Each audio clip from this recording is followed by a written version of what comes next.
Yolcular, birkaç yolcu kele yatır ulu yolun közümen. Ümitlene, güçleneler birbirinin sözümen. Bütün keşe bir tınışsız, bek akırttım keteler. Ya tanga yakın, balaban, tik, kır astına çeteler. Başlay sırttan kök karanıp, burçak cavun cavmağa. Meyil ete kök bulutlar üstlerine avmağa. Gün tuğuştan, günde tuğa şavlenenip allana. Caşın caşnay, kök kürüdey, sanki dünya sallana. Ben bir yaşlı bir çobandan, yolunun başın soraylar. Basıp kelgen zelzeleni, bereketke coraylar. Toktamaylar, yavaş yavaş, cavaylay da keteler. Bir sağanak geçken saytın, toktap keneş eteler. At boldura, yardım isti, katındaki cayavdan. Omuz salıp yardım ete, cayavlar da tayavdan.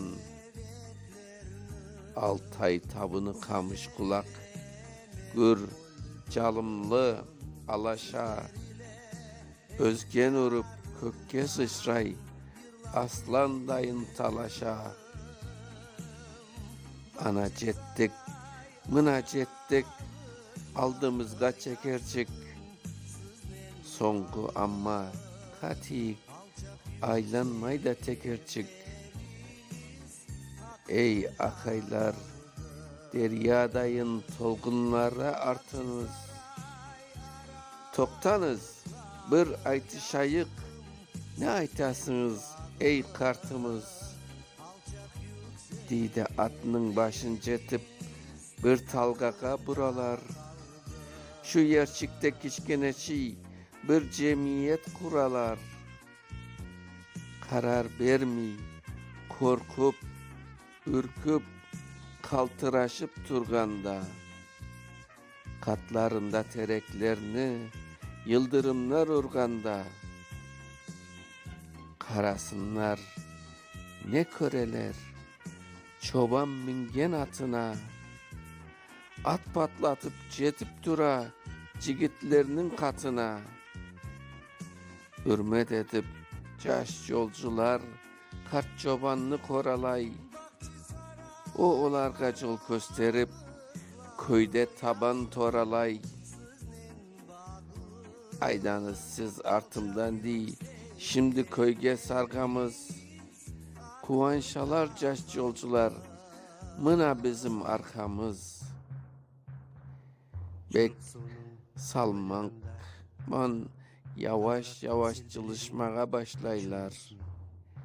Her dakikada çetke karap, cavda köz taşlaylar. Ümitlerini kavileşe, yolun bulay almağa. Namus ete, bu usmalar şaşıp yolda kalmağa.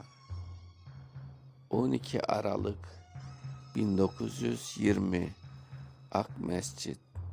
Yazan Hamdi Giraybay, okuyan Mustafa Şansal.